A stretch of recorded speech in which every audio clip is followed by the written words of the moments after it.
Entirely rowdyism control பண்ணணுங்கிறது ஒரு achievement சொல்லுங்க.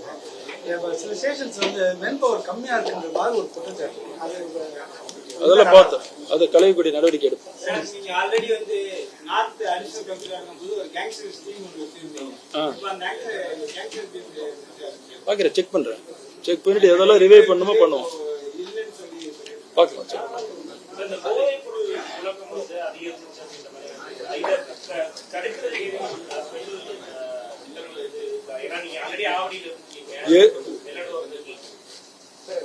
தினமும் ஒரு திட்டம் கொடுக்கறதுனால ஒரு பிரயோஜனம் கிடையாதுங்க. ரெகுலர் போலீசிங், ப்ரொஃபஷனல் போலீசிங் பண்ணாலே போதும்.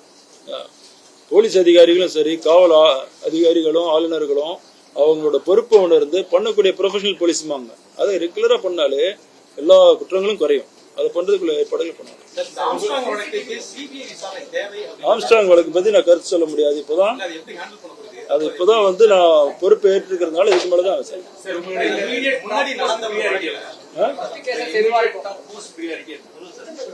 சொன்னேங்க. அப்ப நீங்க யாரும் கேட்க மாட்டேங்கிறீங்க, அதுதான் தெரியுது. நல்லா 3 டைம் ரிப்பீட் பண்ணிட்டேன், 4வது டைம் ரிப்பீட் பண்றேன்.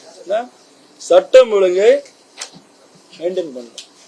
அடுத்து குற்றங்களை தடுக்கணும், நடந்த குற்றங்களை கண்டுபிடிக்கணும், ரவுடிகளை ஒடுக்கணும். ரவுடிகளுக்கு அவங்களுக்கு புரியுற மாதிரி வகையில சொல்லிக் கொடுக்கணும். சரியா? இதுதான் ப்ரியாரிட்டி. போக்குவரத்து சிக்கல்கள் இருக்குது நிறைய. நான் போக்குவரத்து அடிஷனல் கமிஷனர் இருந்ததுனால சொல்றேன். போக்குவரத்து சிக்கல்கள்லாம் கொஞ்சம் இருக்குது, அதையும் சரி செய்வோம்.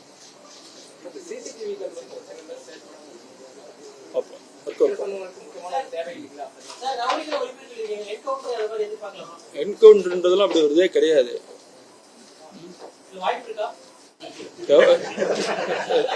ரவுடிகளுக்கு எந்த லாங்குவேஜ் புரியுமோ அந்த லாங்குவேஜ்ல நம்ம சொல்லிக் கொடுக்கணும்.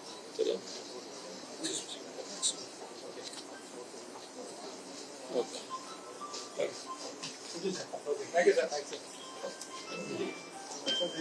போயிட்டுங்க. அதாவது என்னை நம்பி இந்த பொறுப்பை கொடுத்திருக்கிற அரசுக்கு கண்டிப்பா, அரசுக்கும் முதலமைச்சர் அவர்களுக்கும் கண்டிப்பாக நல்ல பேர் கிடைக்கிற மாதிரி சட்டம் ஒழுங்கை காப்பாற்றுவோம், ப்ரொஃபஷனல் போலீசிங் பண்ணுவோம். தேங்க்யூ.